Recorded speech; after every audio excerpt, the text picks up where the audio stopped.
రైతు సోదరులకు స్వాగతం. గత 10 రోజులుగా అనేక తోట పంటలు మనం పరిచయం చేయడం జరిగింది. రైతు సోదరులు సహజంగా ఏ పంట మొదలు పెడితే ఇంక అదే పంట అందరూ ఫాలో అవుతూ ఉంటారు.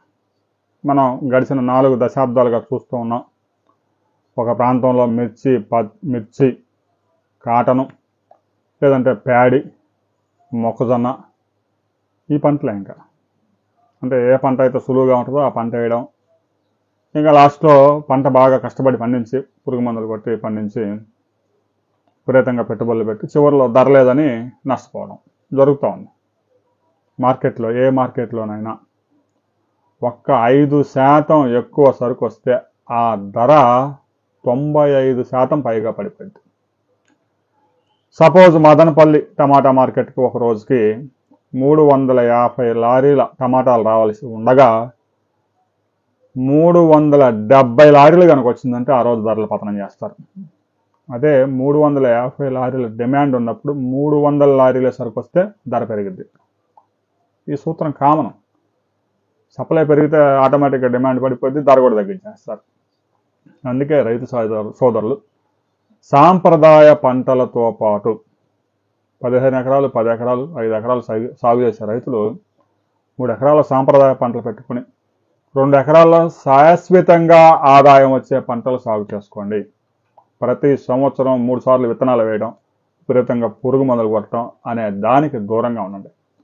ఇప్పటికే తెలంగాణ ప్రభుత్వం 22 లక్షల ఎకరాల్లో ఆయిల్ ఫామ్ సాగు చేయిస్తూ ఉంది రైతు సోదరులతో. మొక్కలు కూడా ఉచితంగా ఇచ్చారు. ఎరువులు కూడా 3 సంవత్సరాల పాటు అందిస్తూ ఉన్నారు. ఆ 3 సంవత్సరాలు అంతర పంటలు కూడా సాగు చేసుకోవచ్చు. ఇప్పటికే తెలంగాణలో 2 ఆయిల్ మిల్లులు ఆయిల్ తీస్తూ ఉన్నాయి. ఆయిల్ ఫామ్ నుంచి మరో 2 పెద్ద మిల్లులు కూడా రెడీ అవుతా ఉన్నాయి వచ్చే సీజన్ నాటికి. ఆంధ్రప్రదేశ్ ప్రభుత్వం కూడా పెద్ద ఎత్తున ఆయిల్ ఫామ్ సాగు చేయించడం మంచిది రైతులతో. ఇక తాజాగా మనం కొన్ని పంటలు పరిచయం చేసుకున్నాం.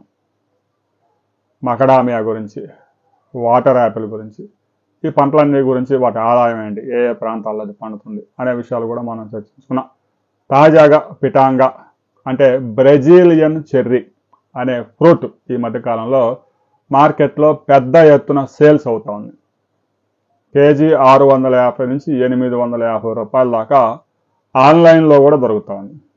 ముఖ్యంగా బెంగళూరు, హైదరాబాద్, చెన్నై, పూణే, బాంబే, న్యూఢిల్లీ ఇలాంటి ప్రధానమైన నగరాల్లో పెద్ద ఎత్తున ఈ ఫ్రూట్ తీసుకుంటా ఉన్నారు వినియోగదారులు.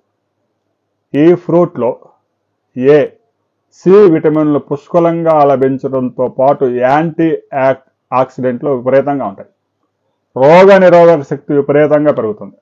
క్యాన్సర్ కూడా రాకుండా అడ్డుకునేందుకు ఇవి ఉపయోగపడతాయి. డాక్టర్లు కూడా యాపిల్తో పాటు ఈ ఫ్రూట్ కూడా పిటాంగా దొరికితే తినండి అని సలహాలు ఇస్తూ ఉన్నారు. ఇక ఆంధ్రప్రదేశ్లో ఏ ప్రాంతాల్లో ఈ పండించడానికి అనుకూలమైన వాతావరణం ఉందని మనం పరిశీలించినప్పుడు పాడేరు, అరకు, చింతపల్లి ఇలాంటి ప్రాంతాలు ఏదైతే టెంపరేచర్స్ 10 డిగ్రీల నుంచి 30 డిగ్రీల మధ్యలో ఉంటాయో ఆ టెంపరేచర్స్ ఉండే ప్రాంతాల్లో ఈ పంట పండించుకోవచ్చు. గుత్తులుగా ఒక్కసారి కనుక ఈ మొక్కలు నాటుకుంటే గుత్తులు ఫ్రూట్స్ వస్తాయి. ఇవి చిన్న ఉసిరికాయ సైజులో ఉంటాయి. కలరు పండక ముందు ఒక కలర్లో ఉంటాయి, పండిన తర్వాత లైట్ రెడ్ కలర్లోకి వచ్చి ఎంతో ఆకర్షణీయంగా గుత్తులుగా కాస్తాయి. మంచి డిమాండ్ ఉంది ఈ ఫ్రూట్కి. ఒక్క ఎక్స్పోర్ట్ కూడా చేసుకోవచ్చు. భారతదేశంలో అవసరాలకే ఇంకా విదేశాల నుంచి మనం దిగుమతి చేసుకుంటా ఉన్నారు. అయితే తమిళనాడులో కూడా నీలగిరి హిల్స్ ఏదైతే మనం ఊటీ అంటామో ఆ ప్రాంతాలతో పాటు కొడైకెనాల్లో కూడా పెద్ద ఎత్తున సాగు చేస్తూ ఉన్నారు. దిగుబడులు కూడా బాగా వస్తాయి. అక్కడ టెంపరేచర్స్ అనుకూలంగా ఉన్నాయి. తెలంగాణలో అయితే ఈ పంట సాగు చేయడానికి అనుకూలమైన వాతావరణం లేదు. ఆంధ్రప్రదేశ్లో అయితే మాత్రం ఏదైతే కాఫీ తోటలు పండిస్తున్న అరకు ప్రాంతాల్లో కానీ, పాడేరు ప్రాంతంలో కానీ, చింతపల్లి ప్రాంతాల్లో కానీ ఈ పంట సాగు చేసుకోవచ్చు. ఇప్పటికే కనుక ఈ పంట గురించి ఏదైనా సమాచారం సేకరించి ఏజెన్సీ ప్రాంతాల్లో ఎవరైనా సాగు చేస్తూ ఉంటే ఆ వివరాలు కామెంట్ చేయండి. ఉష్ణమండల ప్రాంతాల్లో మాత్రం ఈ పంట ఎవరు రైతు సోదరులు వేయవద్దు. ఎందుకంటే మనకి టెంపరేచర్స్ వేసవకాలం వచ్చిందంటే 40 నుంచి 45, కొన్ని ప్రాంతాల్లో అయితే 46, 47 డిగ్రీలు కూడా టచ్ అవుతూ ఉంటాయి. ఈ ప్రాంతాల్లో ఈ మొక్క దిగుబడి ఇచ్చే అవకాశం లేదు. బాగా కూల్గా ఉండే ప్రాంతాలు, చలికాలంలో 8 డిగ్రీలు పడిపోయి బాగా వేసవ కాలంలో కూడా 30 డిగ్రీల కన్నా లోపలిగా ఉండే టెంపరేచర్స్ ఉండే ప్రాంతాల్లో ఈ పంట సాగు చేసుకోవచ్చు. షాడో పంటగా కూడా సాగు చేసుకోవచ్చు. రైతు సోదరులు ముఖ్యంగా ఏజెన్సీ ప్రాంతాల్లో ఉండే రైతులు ఈ పంట గురించి ఒకసారి ఆలోచించేయండి. ఎకరాకి 9 నుంచి 12 లక్షల ఆదాయం సంపాదించవచ్చు.